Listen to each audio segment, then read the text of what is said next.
এক ব্যক্তি নামাজ পড়ে কিন্তু সুদ খায়, তার নামাজ হবে কিনা? দেখুন, নামাজ পড়ার পর আবার যদি কেউ সুদের কারবারের সাথে জড়িত থাকেন, তাহলে তিনি অবশ্যই গুনাহে লিপ্ত, এবং যেই ইবাদতের পাশাপাশি বা দোয়ার পাশাপাশি মানুষ গুনাহে লিপ্ত হয়, বিশেষ করে হারাম উপার্জনে লিপ্ত হয়, সেই ইবাদত তাকে কতটা আল্লাহর কাছে প্রিয় পাত্র করবে, তার কতটা উপকারে আসবে, সেটা প্রশ্ন সাপেক্ষ বিষয়।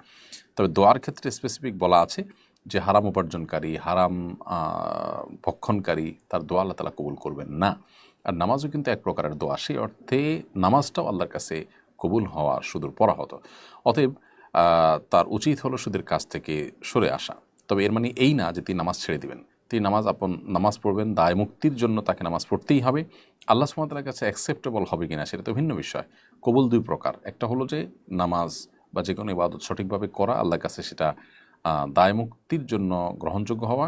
আরেকটা হলো আল্লাহ সুবহানাহু ওয়া তাআলার কাছে এইটার জন্য আপনি রিওয়ার্ড পাওয়া।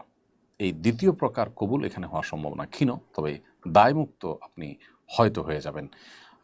এজন্য নামাজ অব্যাহত রাখতে হবে, কিন্তু এই নামাজ তাকে আল্লাহর সন্তুষ্টি এনে দেওয়া বা এই নামাজের মাধ্যমে যে দোয়া করা হয়, দোয়া কবুল হওয়ার সম্ভাবনা সুদূর পরাহত।